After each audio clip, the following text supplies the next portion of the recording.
Assalamualaikum warahmatullahi wabarakatuh. Perkenalkan, nama saya Alfaida, siswi SMK Mitra Industri MM 2100, kelas 12, jurusan akuntansi.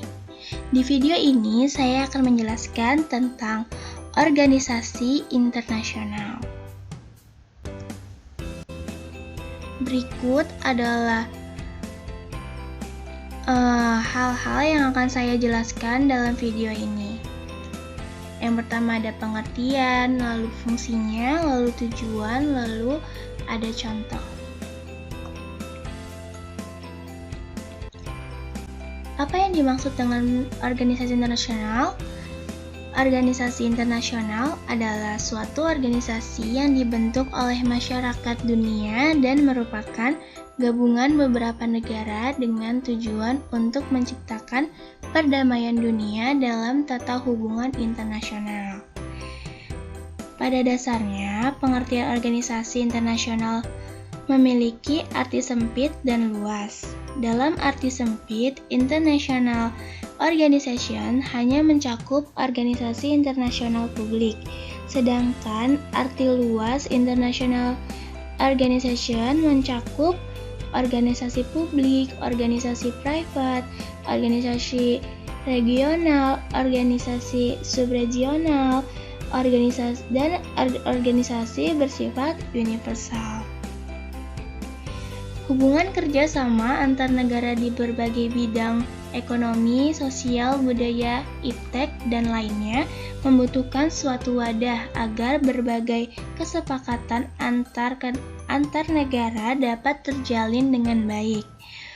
Untuk mengakomodir kebutuhan tersebut, maka masyarakat dunia membentuk organisasi antar negara di berbagai bidang.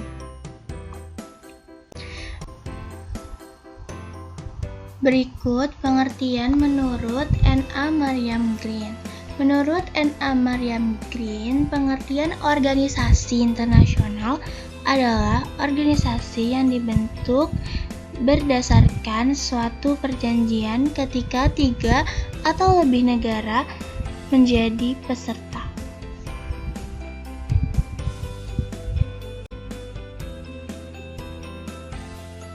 Selanjutnya, fungsi organisasi internasional. Secara umum, ada 9 fungsi organisasi internasional bagi para anggotanya. Menurut Bennett, tahun 1995, berikut ini adalah beberapa fungsi dari organisasi ini. Yang pertama, ada artikulasi dan agregasi.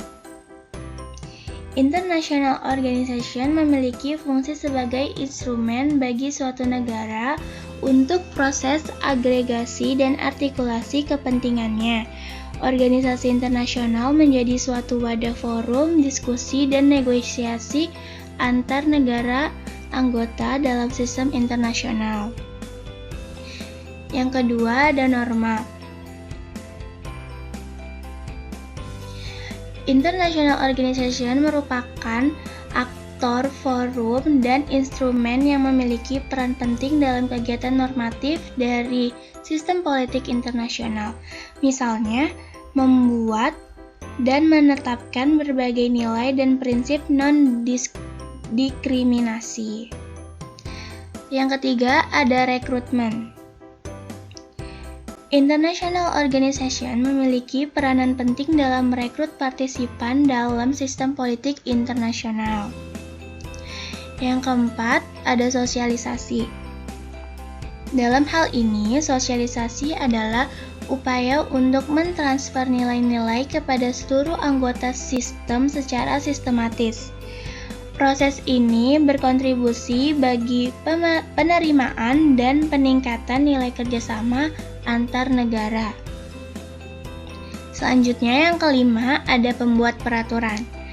Sistem internasional tidak memiliki pemerintahan dunia, sehingga dalam pembuatan keputusan internasional umumnya mengacu pada tindakan hal masa lalu perjanjian oleh organisasi internasional. Selanjutnya yang ketujuh ada Pengesahan peraturan. International Organization memiliki tugas penting dalam mengesahkan berbagai aturan di dalam sistem internasional.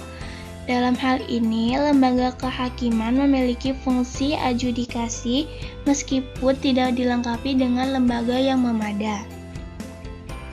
Yang kedelapan, ada informasi. Organisasi antar negara juga memiliki fungsi dan peranan dalam pencarian, pengumpulan, pengolahan, dan penyebaran informasi. Dan yang terakhir ada operasional. International Organization melaksanakan sejumlah fungsi operasional di berbagai bidang, misalnya World Bank atau pendanaan, UNICEF atau perlindungan anak, dan UNHCR atau membantu pengungsian.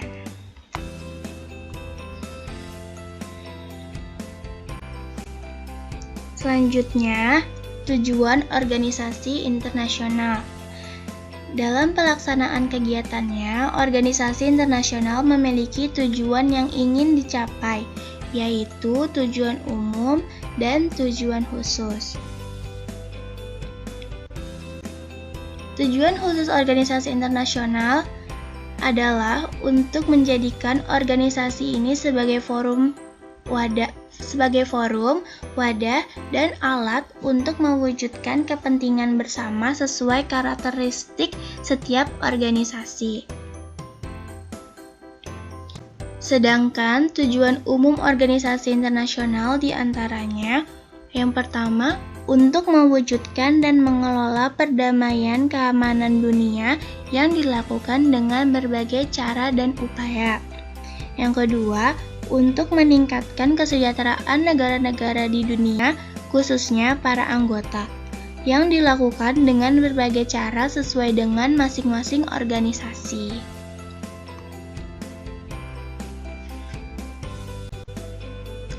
Nah, selanjutnya ada contoh organisasi internasional.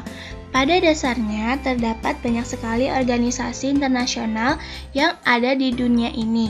Beberapa organisasi di dunia tersebut diantaranya adalah yang pertama ada ASEAN.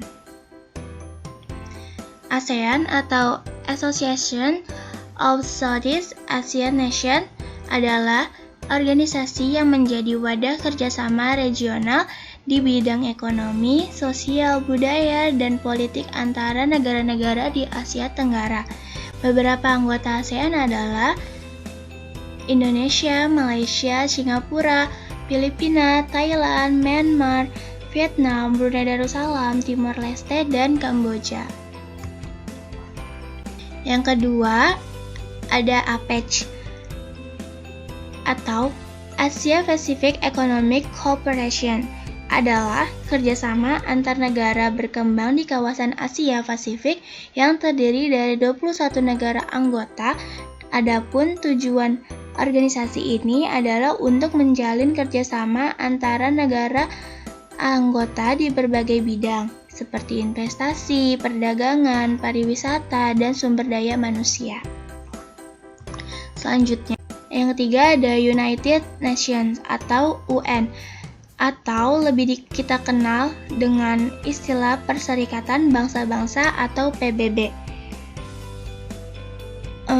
PBB ini adalah organisasi yang mendorong kerjasama internasional. Hingga saat ini ada 193 negara yang telah menjadi anggota PBB termasuk Indonesia. Selanjutnya, Asia Europe Meeting atau ASEM adalah suatu forum kerjasama antara negara Asia dan Eropa dalam upaya menjaga perdamaian global, stabilitas, dan kemakmuran. Bentuk kerjasama yang dilakukan adalah perdagangan dan investasi antar negara anggota.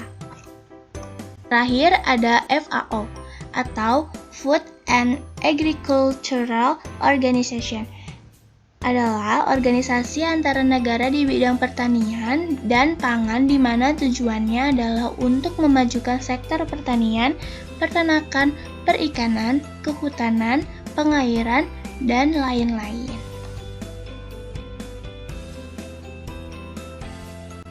Sekian penjelasan dari saya, semoga video ini bermanfaat. Kurang lebihnya mohon maaf.